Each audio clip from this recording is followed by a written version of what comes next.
Hello， 大家好啊，我是阿够力。今天给大家介绍优化策略的一些思路、一些方法，灵活的运用这些方法，你也可以把这么一个稳定亏损的策略变成这样一个具备盈利的概率优势的策略。我们今天用来举例的这个策略啊，它非常的简单，只有2个参数，加上时间级别的话算3个参数。我们目前没有做任何的这个参数优化，只是使用最基本的一个默认的一些参数去回测了12年多的历史行情啊，作用在22个我常用的交易品种上。回测的结果大家也看到了啊，稳定亏损，这也不意外啊。22个品种涵盖了不同的市场环境，外汇货币对啊、股指、黄金期货啊、比特币啊、加密货币这些。想要在这么多的不同的特性的品种上达成统一，排除掉马丁网格这些，纯粹的一单一节还是挺困难的。总之呢，就是这个曲线不理想啊，很差。那么应该做出怎么样的改变才能让这个策略起死回生呢？或者说是我们可以从哪些角度去优化一下这个策略，让它最起码不要是如此的稳定亏损。那么接下来我就给大家介绍一个我们常规的会用到的一个方式啊，我们可以在做回测期间把所有的这个交易记录保存下来，然后从这些数据里面去做相应的分析。我们可以找一些可以优化的一些视角。我在这个 EA 里面写了一个持仓的记录功能啊，这个相应的代码和具体的含义稍后我会上传到我们内部课中。我这里简单的大概介绍一下，其实就是把我们所有的这个持仓做单的一些细节和一些自定义的数据，把它们保存成为一个 CSV 文件。那么当这个 EA 回测完成之后，就会帮助我们生成出这样一个数据文件。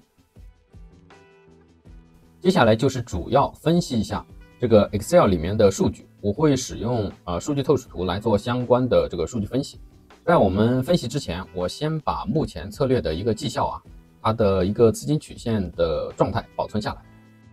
我们给它增加一列，这一列的数据就是单个的一笔订单的手续费，还有它的 swap 隔夜费，再加上它的利润的盈亏啊，得到的一个最后真实的反映在我们账户上的一个数值。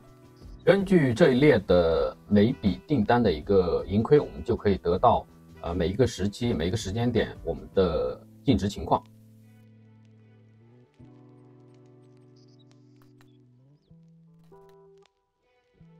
那么这就是最原始的啊，没有做任何的优化之前的一个净值曲线，总共是47000多笔交易。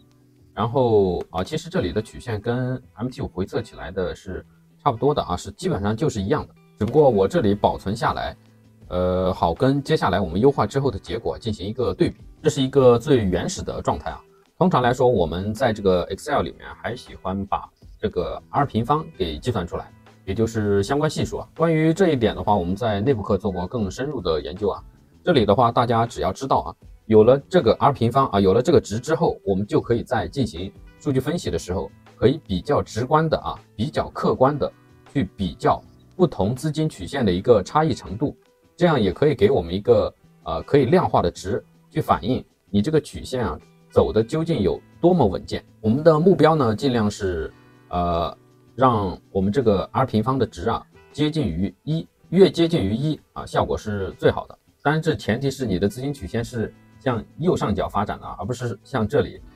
稳定的向下发展。目前这个曲线基本来说，它连我们的这个零轴啊都没有接近啊，更别说向上发展。那我们接下来就分析一下是什么导致这个策略啊如此稳定的亏损，究竟它还有没有挽救的余地？还是来到我们的这个历史订单，然后给它插入一个数据透视表。我们可以先分析一下，先从这个品种上做一个分析，然后把每一个品种的这个利润，我们先给它做一个排序，然后给它插入一个图表，这样我们可以看得比较直观。把这个空白去掉，我们拉大一点。通过这个图表，我们可以很详细的看出来啊，这个策略它确实在很多策略上都是亏损的，但是也不能说是它完全的没有价值啊，毕竟它还在这么多的交易品种上保持，最起码它是正收益，那么就证明它还有继续研究的价值。并且我们观察一下这里稳定亏损的放日、美日、纽日、欧日、加日，基本上来说都是日元相关的品种啊。其实这就可以看出来，这个交易策略它喜欢的就它适应的市场环境一定是一个最起码不能是强趋势的市场环境。那么单从分析这个交易品种上，就可以得出这个策略啊，它适合的市场有，我们就选定这几个吧，多了就不选了，不然的话浪费时间啊。那我们就可以排除掉除去这6个交易品种之外的这些我们都不要，因为把它们带上的话只会拉低我们的水平。那么从交易品种上做了筛选之后，我们还可以做的筛选，大家可以思考一下，还有什么角度可以帮助我们把这个策略更优化一下。我这里再给大家提供一个思路，就是我们可以从这个还是开仓的这个小时数给它做一个相应的分析，但是前提是我们要把这些杂讯的交易品种上给它去除掉只保留我们需要的这几个交易品种。好，那我就把这6个交易品种的symbol 给它选出来，然后我们在这个基础上去做相应的这个小时做单时间的一个分析。大家通过这个图表是不是很明显的能够发现，它在17点和22点这2个时间段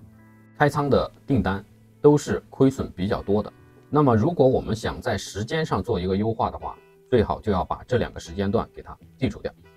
那么像这种亏的比较少的无伤大雅的，我们就给它保留就好了。那我们把这2个时间段也给它记录一下，这样待会儿我们会把它剔除掉。